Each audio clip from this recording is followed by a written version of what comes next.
Right, so you've all seen the plastics in the last episode, so I've been busy just cleaning bits and bobs up. I've been painting the wheels. I can't show you those yet because they're not quite complete. And I've been cleaning up things like the sprocket carrier, which usually get vapor blasted, but obviously that'd be too nice. So I'd like to show you a little before and after. I'm quite pleased with how it's turned out, so watch this space. So what we have are the exhaust cans. Now I think I showed you these when I first went round the bike, but as you can see, they're not in great shape. Somebody's painted black around the welds, and they're generally quite manky and rusty. I'll just flip it round on the end there. Rusty, mouldy even. Quite a bit of unburnt two-stroke knocking around. Rust under the bracket. Does it focus? Focus, yes. Rust under the bracket. So how on earth we're going to get these looking good again? Well,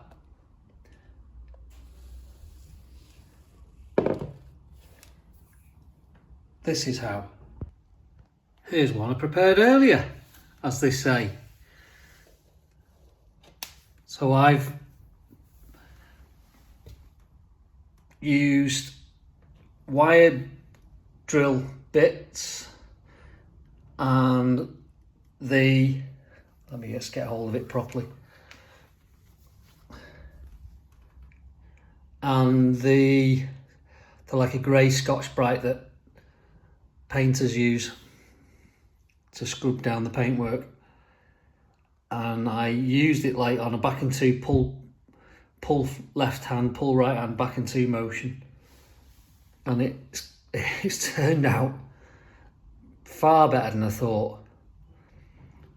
I know there's little marks in the metal where the rust has been, but for originality, and the Suzuki wording looks brilliant, it's given a really nice finish.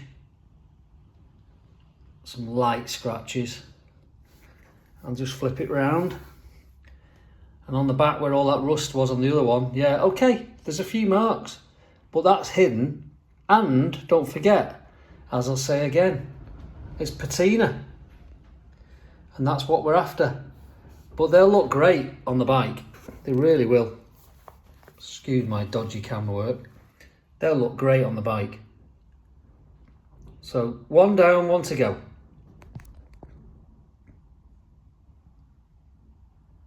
Right, well, I've been out this morning and I've collected the fork stanchions, so we'll have a bit of unwrapping of that. You've seen these on the previous video. So as I said, these weren't too bad, these fork leg bottoms. However, I thought it was crazy to strip the forks and get them re-chromed and not get these vapored. It probably will look a bit new on the bike, but the plastics look great. A few other bits and bobs look really good, so it'll be fine, and it's the proper way of doing things. So we've got both of those, left and right. So that's those. So, and in here, I'll just move those away.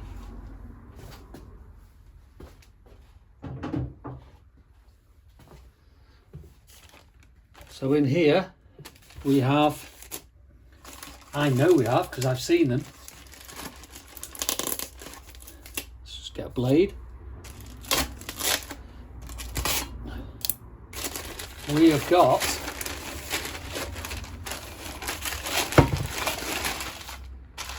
some stunning re-chromed fork tubes.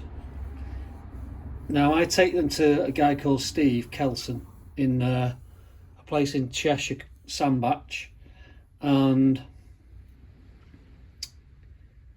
he just knows what he's doing. So you can see they don't chrome past the threads, they chrome to that point, and you can see how thick the chrome is there.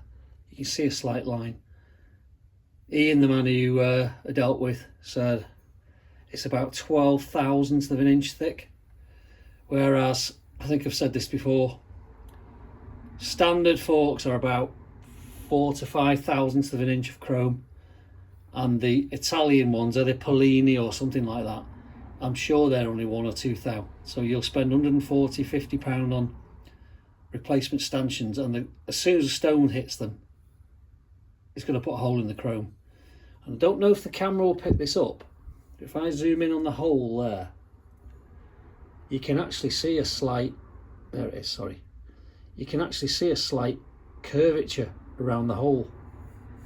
Now that is the thickness of the chrome. So they were very pitted and rusty. So today's process, I'm just waiting for some O-rings for the collars. I'll just show you what they mean.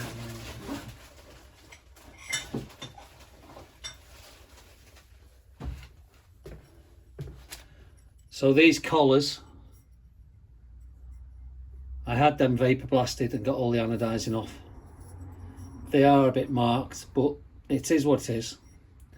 Now these collars have an O-ring in that groove. So I've ordered new O-rings, which I'm waiting for. They should be here tomorrow. And on the back, bottom end, sorry, that's where the clip goes. It's like a ring, just like at the seal end of the forks. So they slide over the stanchion, over the outer tube stanchion, sorry, not the fork leg stanchion, and seal.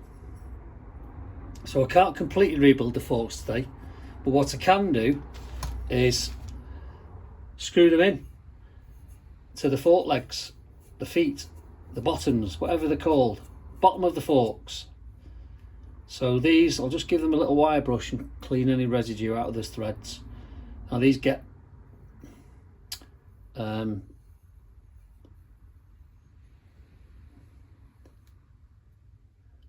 thread locked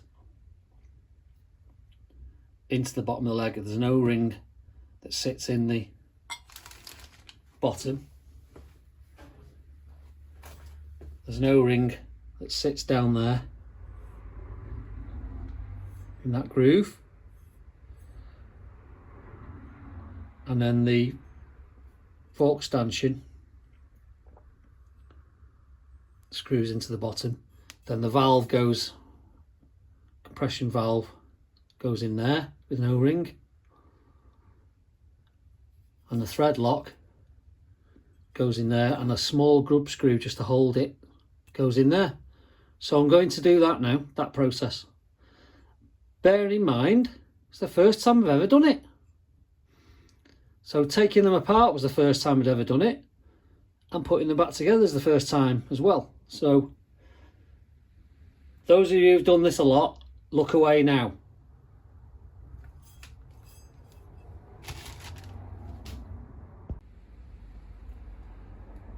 Now here's the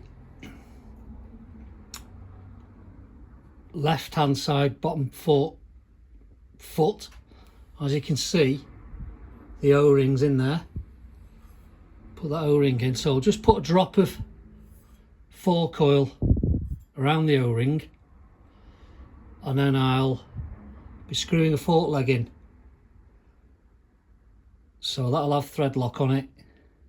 So I'll be putting this foot in the vise and screwing the leg into it.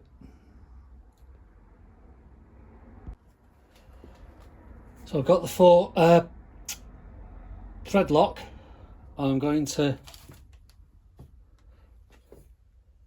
put plenty of thread lock around the foot, threads there, stanchion threads, and I'm just going to screw those in as far as they'll go. I think I might even put a slight bit of oil around the base there.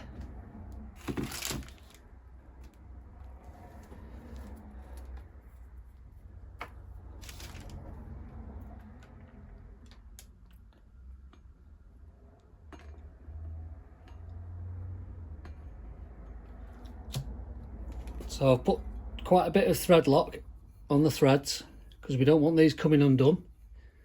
There you go, quite a bit round there.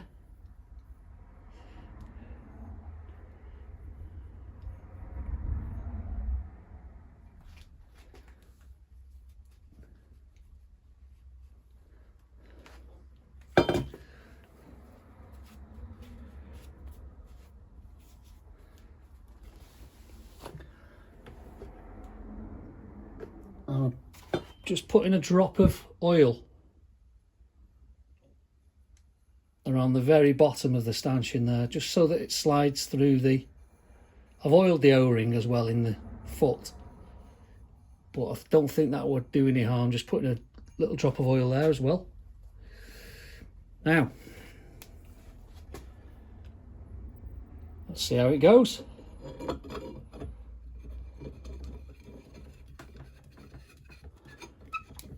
Right, well, it's going in.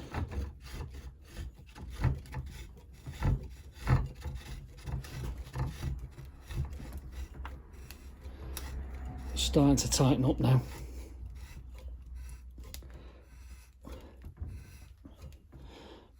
Right. And the little holes there, I'm going to put a bar through, or a thick screwdriver, and turn the leg until it'll go no more. Obviously, once it won't turn any, like, I'm not going to force it into the foot, but I'll go as far as it'll go. Then we should be good.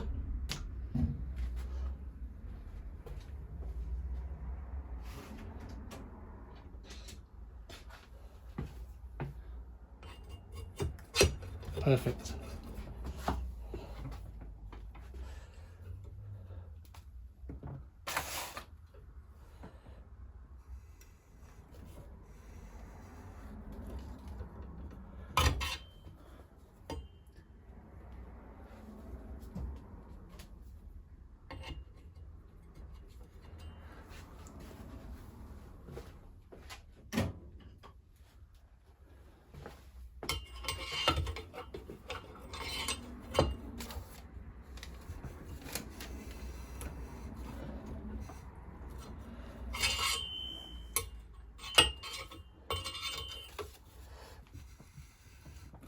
Still going, not really forcing it.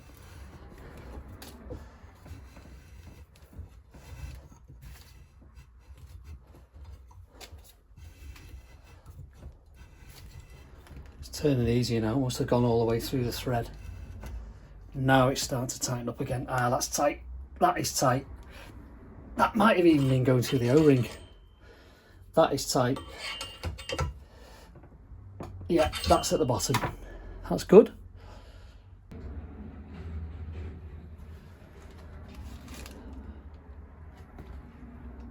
Then I'm going to, two things to do.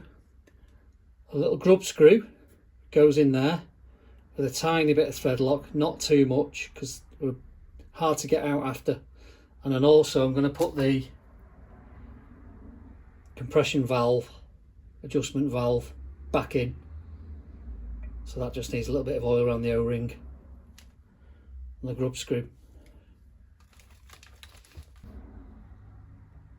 So there is the tiny grub screw. And if you'd notice, it's not hard, it's not that easy to see, but it's not an Allen key. It's a tiny Torx. So when I had to take these apart, I've got a Torx set, quite a large one there. But I had to go out and buy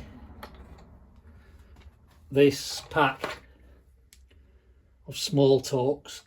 Well, small up to quite large, but The one I was after was a T7. So the T7's that one there. Now they're very fragile, as you can see. I did twist it slightly, just getting it out. So I'm going to be super careful pushing it in. It might actually twist it back the right way. So a little bit of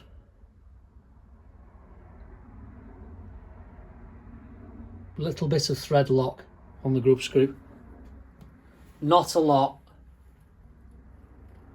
because unlikely these forks ever come apart again. But if they did,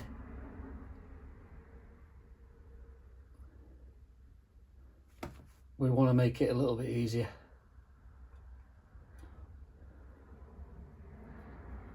So you just do them by hand.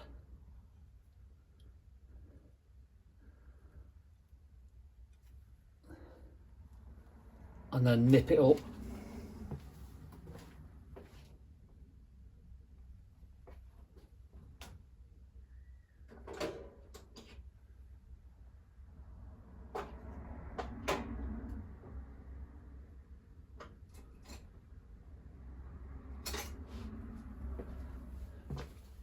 I put it in a socket. It's probably a bit overkill. So that's the next size up, 7 I think.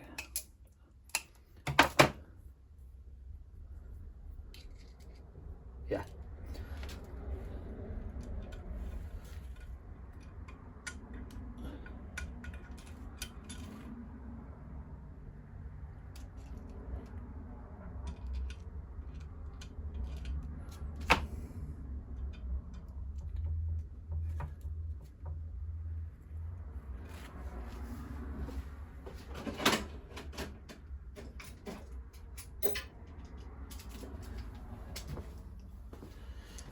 Put it in the old adjustable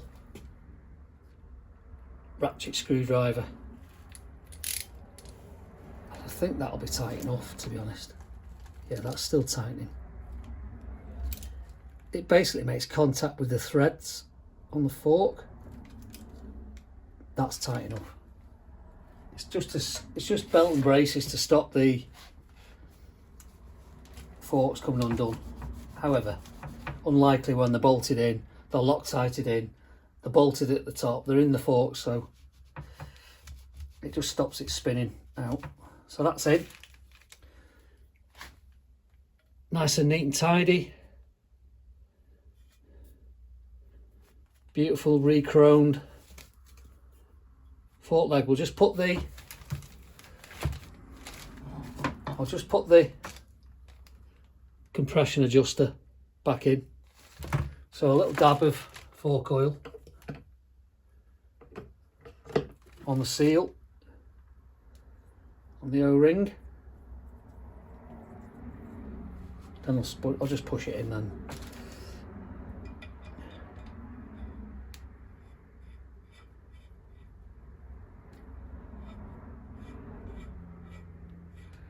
That's it, it's going now.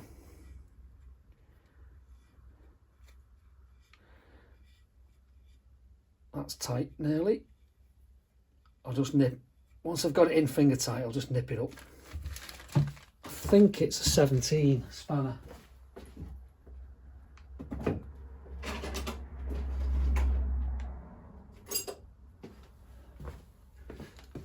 Oh no, 15.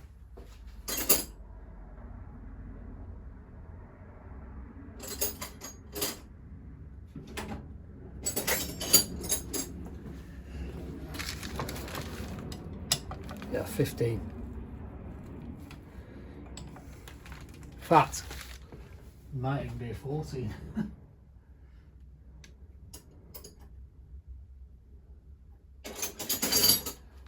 Let's try the 14. Yeah, it's a 14.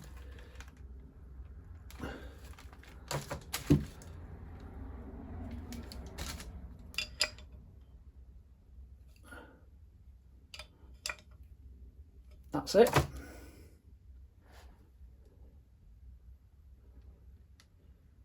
That's it. So that's one done. 1 foot with adjuster, pressure adjuster, grub screw, Loctited in. So I'll do the other one now and show you when the pair are done. Okay, that's both fork legs done. I'm quite pleased how easy it was in the end. Hopefully I've done everything right. I think I have. I've been quite methodical, so beautiful. RGV. Fork stanchions re-chromed and vapor blasted. Fork leg feet. Bottoms, whatever you want to call them. So when the fork seals arrive, should be tomorrow, definitely this week, I'll build up the rest of the forks. Nothing spectacular, I'm just putting them back together with new seals, that's it. So not far off putting them back in the bike. Happy days. Well, the front master cylinder repair kit has turned up. So I've cleaned up the master cylinder, which was very manky. And there's the repair kit. We'll just open her up. So in a master cylinder repair kit, you've got the metal plunger, which your lever hits that end. So that sits in there, and that barrel comes out like that. It goes in further than that, but so that goes in there, and that circlip sits on top with that washer, I guess. Some have a washer, some don't. So that goes in there. That circlip sits on top. There's a little groove in there, just see it shining. So that's where that circlip sits. And on the other end, you've got the spring. Now, the spring has a rubber boot, and that pushes against the bottom of the plunger. So fluid is the other side of that seal, and the spiral must just be to regulate the fluid a bit, stop it banging the seal hard with pressure, so it probably takes the pressure off. I don't actually know that, I've never thought about that. And then that bottom rubber boot is a secondary seal within the master cylinder, and then the spring is what gives you a return on the lever. Now inside you can't see, you might just see, no you can't see, there are two holes. So there's a lot inside that bit, underneath the rubber seal, there's another circlip and an O-ring which the spout has a wide base and pushes into. And there's a large hole, 2 or 3 mils, and a tiny pinprick hole, I don't know, thick, little bit thicker than a human hair hole, and that's an air hole, so it doesn't vacuum. So the large hole lets the fluid in, and the other hole stops the vacuum. And sometimes when you can't get your brake to bleed, the little tiny vacuum hole is blocked. So you need to get little wire.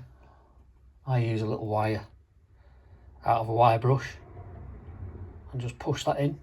I've done that, that's why the wire's handy. So that's sometimes what's wrong with a brake. People bleed them and can't get them to work. That hole is blocked, the little tiny pinprick hole. Anyway, that all goes in there with a circlip on like that, and the rubber on top of that, and then the plunger, circlip, hold it all in, and then finally you've got a rubber boot which pushes over and seats underneath that groove, and then that's out to the outside world, pushes on your lever. So that's it basically. I can't really show you me putting it together because there's not a lot to see and my hands will be in the way, but it all goes in that order. If anybody's ever wants to do it and been scared to do it, goes in that order like that. It's quite simple. All you need to do is lubricate the two seals with some brake fluid, and you need some squeezing circlip pliers like these, and then they squeeze the circlip, which closes it up and enables it to go in the groove. So that's all you need, that and a bit of brake fluid. So I'll put that together now. I've cleaned the lever up. There's the lever. I'll give that a good clean. It's fine. The only thing I've lost is the chrome off the adjuster. So, but the rest of the lever is sort of patina correct. So I was tempted to put a new one on, but I've just cleaned that up and it looks fine. It'll be perfect for this bike. There we go. I'll show you it all when it's complete. That's all done now. You should be able to see there's the circlip, the washer underneath, and we've got a nice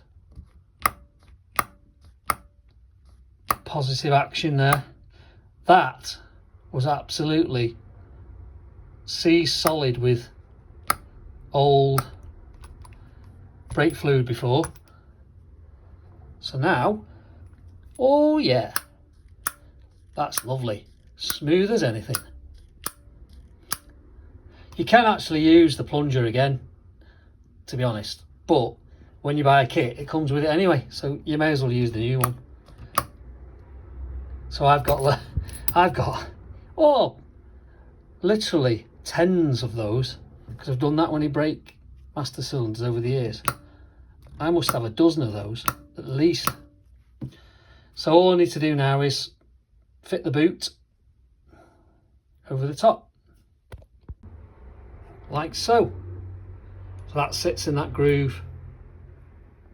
You can see that sits in that groove there.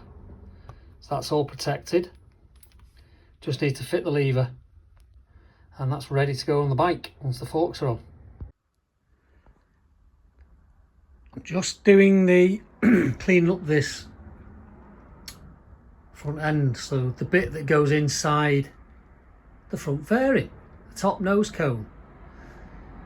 So I know we're not painting anything if we can help it. So I've literally just cleaned that subframe. I've cleaned it and given it a quick polish. So that is extreme, what's the word I'm looking for? My fussiness over keeping it a patina bike. It seems reverse psychology, doesn't it? But yeah, I was dying to paint it, because if you look closely, yeah, I was dying to paint it, but I'm not getting sucked in. That's not what Rob wants, so that's left alone. So we go back to the front. This subframe that holds the nose cone on and the headlight, yeah, it's rusty, as you can see. I'm going to clean it and polish it, and that is it. It just doesn't feel right to me, because I'm so anally fussy about bikes being immaculate and mint and everything being as it should be. But it's a great little project. It's good for my psyche. It's good for my OCD with bikes. So I'm going to whip this subframe off now, and I'll clean all the wiring, and I'm not even going to take the clocks off. I'm just going to give them a clean, and I'll clean the loom in there. The horn's going to get a little bit of treatment. So yeah, it definitely goes against my instinct, but this is where we're at. And a day later, that looks a lot better. Just a good scrub, clean, retaped a bit of the wiring down here on that indicator, cleaned up the horn, no paint, just cleaned it, got a lot of the rust off. Subframe, no paint, as you can see. And I'll give the clocks a quick whiz. Just scrubbed them with some degreasing and a toothbrush. Not gone mad, just cleaned it. And they need a polish. But they're good. I'm just going to take those 2 screws out and give them a clean. The top yoke will do near the end because there's a lot to go in and out and come on and off of it yet. So I did give that clutch cable bracket just a quick dust over because that was very rusty, and it just looks a real mess. But as you can see, I've not gone to town on it. It's still bits and bobs of patina and tarnish on it. Yeah. So the next job, I'm going to just strip this handlebar, clean up the screws, clean up the bracket, and clean the lever so it matches the right hand side. And then I'm building the forks. Literally new seals, new oil, good clean. I've not even took them apart, they're just going straight back in. I'll show you that when it's, well, I'll probably show you a bit of the process of that actually. Okay, right. The tricky task of fork, upside down fork rebuilding. So I have got a universal fork seal kit which helps massively. You're stuck without it, and they're only about £25, so they are probably, I have done it without in the past, but I always struggled, so I've invested in one of those recently. Anyway, so we've got the upside down fork, we've got the new chrome stanchion in, as you've seen. The foot of the bottom of the fork leg, whatever you want to call it, is on. So now we've got, start from the top end. You have to put, actually, before you put the Teflon coated collar at the top of the fork, you have to slide. So think of it, the forks, it's like a right way up fork, but they're the wrong way around. So you've got your dust seal, brand new fork seal, the collar, metal collar, the metal washer, and then the anti-friction collar, which I've got a little trick for that as well. You need a special tool for that really, but I've got a trick for that. So that little collar, oops, goes into that recess there. So that collar goes into there, but obviously it's a bit expanded, so you have to compress it. So I do it with a tiny cable tie, and it has to be a tiny cable tie because by the time you put the leg in there, there's only a small gap around the side, so the actual bit of a cable tie that has the ratchet in it has to be tiny to slip down the side. You'll see what I mean when I do it. Anyway, oh, and then there's the, let's just move that again. Then there's the retaining ring spring clip, which goes there. You don't have to put these on first, because what they do is they slide up and down. You can just open them up because it's spring steel and slide it over the fork. Okay, so I've put cable ties around the anti-slip Teflon coated collar. It's Teflon coated on the inside. Now the trouble you have is the bigger cable ties, which hold them better, are fine, but the locking part of the cable tie won't fit down the side, so you have to use the smaller ones. I mean, like I said, there is a special tool for this, but this does the job fine as long as the collar goes in, and then you can push it down flush, but you push it down before if it's tight enough, but you can push it down with that as well, with the fork seal drivers. But this should do the trick, so I'm going to cut off the big cable tie, and the little cable tie is holding it tight, so it's really stiff, as you can see on the tube, so it should be plenty tight enough to go into the, you can't really see in there, to go into the recess.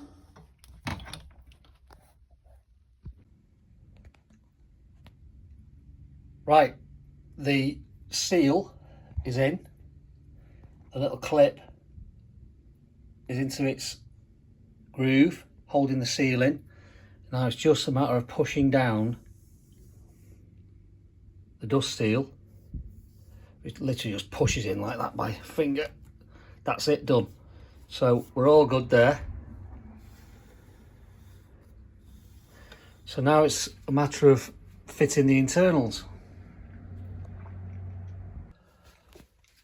Right, so we've got all the top part, the adjusters and O-ring to hold the top of the forks,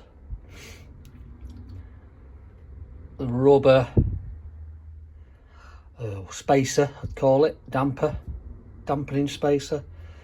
Then there's a washer, the internal of the cartridge there, and the outer of the cartridge, and then we've got the spring that goes over, and at the bottom you can see there's a thread, and that sits over the thread. The spring sits on that flange there, and all that goes inside the tube. So what you have to do is put this little collar shim thing in, and that goes to the bottom of the stanchion because there's a hole in the foot, and then that retaining bolt screws into the bottom of there. It'll get a new copper washer on it, get one the right size, and then with a bit of thread lock on, and once that's in place, I'll unscrew the top again, this bit, and put 429 millilitres of oil in it and pump it to get the air out, and we should be good to go. Well, the forks are in. My little videos of filming of building them makes it look easy, but I can tell you I'm not a suspension builder, but I think I've got there. So they're all in place. I've set up all the settings, put them all to like middle on the preload, and I've set the rebound to middle. I think it's 10 turns out of 20, and I've set the, there you go, I've set that one, which is the compression damping, to the middle. I think that's 8 out of 16, so all good. So I'm going to get it on a different stand, which goes underneath the forks, which is a lot safer. Then I'm going to start looking at the engine as the bike's more stable. So that's what I'm going to do next.